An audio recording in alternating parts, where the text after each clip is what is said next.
मेरी आँख की रोशनी कम हो गई है कार्बाइड वाली तोप से, तो कृपया अपने बच्चों को दूर रखें और मेरा इलाज हमीदिया हॉस्पिटल से चल रहा है। मैं कार्बाइड वाली गन चला रहा था तो वो चली नहीं, तो मेरी आंखों में चोट लग गई, वो एकदम से चल गई। दिवाली के मौके पर देसी कार्बाइड गन का इस्तेमाल कर जख्मी हुए ये उन लोगों का दर्द है। ये दर्द उन बच्चों और उन लोगों का है जिन्होंने दिवाली के मौके पर देसी कार्बाइड गन का जमकर इस्तेमाल किया, लेकिन उसके कारण वो जख्मी हो गए। अब छोटे बच्चे ये पूछ रहे हैं कि उनकी आंखों की रोशनी कब तक लौटेगी, कब तक वो देखने के लायक हो जाएंगे। लेकिन ये सिर्फ एक या दो लोगों की कहानी नहीं है, बल्कि मध्य प्रदेश में 300 से ज़्यादा लोग दिवाली के मौके पर देसी कार्बाइड गन का इस्तेमाल करने से जख्मी हुए हैं और कई लोगों का ऑपरेशन कर इलाज किया जा रहा है। कई के रोशनी लौटने की उम्मीद है, तो कई को कब उनकी आंखों की रोशनी लौटेगी इसका पता नहीं है। लेकिन आखिर कैसे दिवाली के मौके पर देसी कार्बाइड गन का जमकर इस्तेमाल हुआ और कैसे अब इस पूरे मामले को लेकर बवाल मचाए, इसकी कहानी हम आपको बताएंगे। साथ ही यदि आप भी देसी कार्बाइड गन का इस्तेमाल धमाका करने के लिए कर रहे हैं तो आप भी सावधान हो जाइए और इस खबर को भी पूरी तरीके से देख और समझ लीजिए।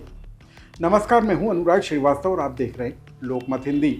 दिवाली के मौके पर जहां आसमान आतिशबाजियों से नहा रहा था, वहीं कुछ लोग देसी कार्बाइड गन का इस्तेमाल कर धमाके का मजा ले रहे थे। लेकिन ये मजा लोगों के लिए परेशानी का सबब हो गया, क्योंकि मध्य प्रदेश में देसी कार्बाइड गन का इस्तेमाल करने से 300 से ज़्यादा लोगों की आंखें पूरी तरीके से जख्मी हो गईं और इसी देसी गन के धड़ल्ले से बिकने के कारण लोग इसका इस्तेमाल करते हुए नजर आए और मध्य प्रदेश के अलग अलग हिस्सों में 300 से ज़्यादा लोग इस गन का शिकार भी हो गए। अब इनकी आंखों का या तो ट्रांसप्लांट किया जा रहा है, ऑपरेशन किया जा रहा है, कुछ के रोशनी आने की उम्मीद है तो कुछ इस इंतज़ार में बैठे हैं कि उनकी आंखों की रोशनी कब लौटेगी।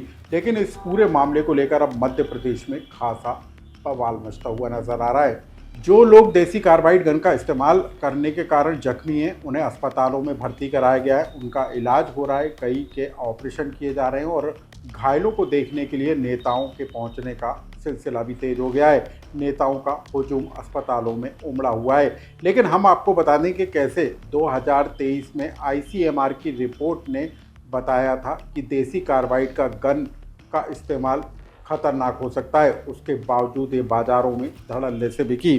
अब आप जान लीजिए, 2023 में ICMR Indian council of medical research ने स्टडी में बताया था कि कैल्शियम कार्बाइड और पानी के केमिकल रिएक्शन से बनने वाली गैस एसीटिलीन सिर्फ धमाका नहीं करती बल्कि आंखों की रोशनी तक छीन लेती है।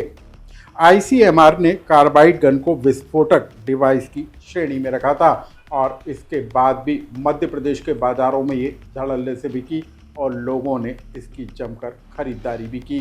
देसी कार्बाइड गन के इस्तेमाल करने से इतनी बड़ी संख्या में लोगों के घायल हो जाने के बाद प्रशासन भी जागा और उसके बाद ताबड़तोड़ कार्रवाई करने की बात कही गई और लोगों पर एक्शन भी लिया गया। लेकिन आखिर देर से जागे कलेक्टर और जिला प्रशासन के अफसरों ने क्या कुछ बताया, पहले आप उसे सुनिए। ऐसा रिटेल में जाके और कैल्शियम कार्बाइड खरीदकर और उसका पटाखा बनाना प्रतिबंधित है। ऐसा नहीं कर सकते। जिन्होंने खरीदा है उन्होंने इलीगल किया, पकड़ा जाएगा तो उन पे हम प्रकरण दर्ज करेंगे। हाँ, क्योंकि ये देखते हैं कि जो कार्बाइड है वो फलों की दुकानों में फलों को पकाने के लिए बड़ी आसानी से मिल जाता है। नहीं, हम जो है उसका इस तरीके से खरीद बिक्री प्रतिबंधित है। हम उसका स्टॉक का लाइसेंस लेना पड़ता है और फिर वो इंडस्ट्रियल यूज में एसिटिलीन के रूप में यूज होती है। हम इस पे जो कोई मतलब इसका काम करेगा उस पे हम। अब हम आपको बता दें कि जिस देसी कार्बाइड गन की बिक्री को लेकर रोक थी, उसको लेकर ना तो बाजारों में प्रशासन की टीम ने परखने का काम किया,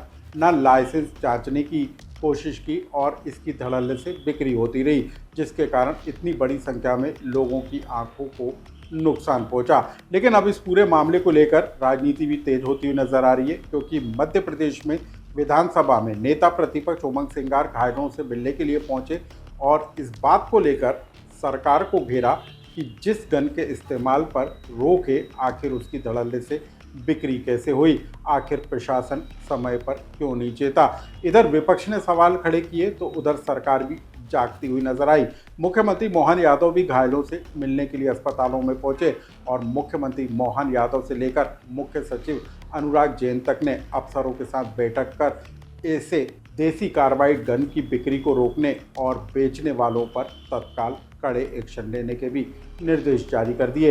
इस पूरे घटनाक्रम को लेकर क्या कहा नेता प्रतिपक्ष उमंग सिंगार। क्या स्थिति है बच्चों की, आपने मुलाकात भी की है? देखिए, दो चीज़ें ICMAR ने भोपाल चैप्टर ने 2023 में ये जो कार्बाइड की जो गन थी इसको चेतावनी दी थी सरकार को कि इसको बंद किया जाए। सरकार ने 2023 से अभी तक क्यों नहीं बंद करी, और नहीं बंद करने का नतीजा आज हमीदिया हॉस्पिटल में कई 100 बच्चे एडमिट है और इन बच्चों की स्थिति आप देख सकते हैं कि उनके भविष्य की बात है। उनके माँ बाप के चेहरों पर किस प्रकार से दुख है, दर्द है कि उनकी बच्चों की आंख खोले। अगर किसी बच्चे की आंखें जाती है तो आप समझ सकते हो उसके परिवार, उसके माँ बाप के लिए कितना कष्टदायी होगा। तो मैं समझता हूँ कि चूंकि सरकार यहाँ पे इलाज करा रही है, तो सवाल इस बात को लेकर उठता है कि जिस खाद्य सुरक्षा अधिनियम के तहत कैल्शियम कार्बाइड का इस्तेमाल प्रतिबंधित है, आखिर उसका इस्तेमाल धड़ल्ले से क्यों हुआ और इसके लिए आखिर जिम्मेदार कौन है। इस खबर से जुड़ा आपका कोई सुझाव या कमेंट्स हो तो हमें कमेंट्स बॉक्स में लिखकर जरूर बताएं।